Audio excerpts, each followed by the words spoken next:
2026 தமிழக சட்டமன்ற தேர்தலை முன்னிட்டு தேர்தல் திருவிழா களைகட்டி கொண்டிருக்கின்றது.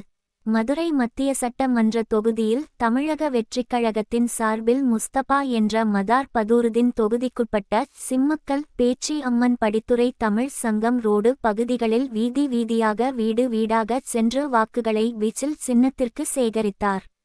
இதில் பகுதி கழக நிர்வாகிகள், வட்டக் கழக நிர்வாகிகள், தேர்தல் பொறுப்பாளர்கள் உட்பட ஏராளமானவர்கள் கலந்து கொண்டனர்.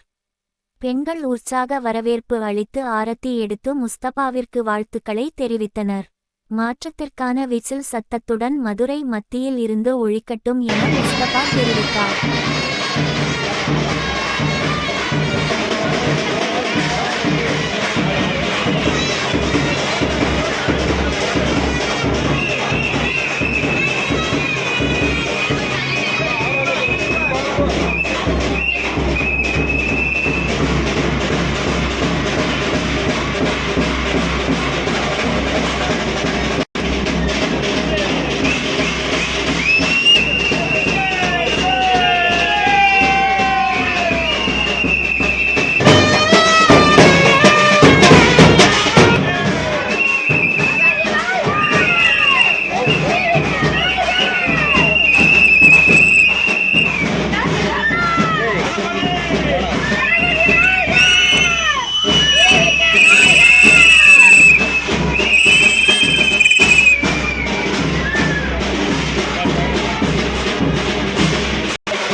அதை வாங்கி தந்த பெரும்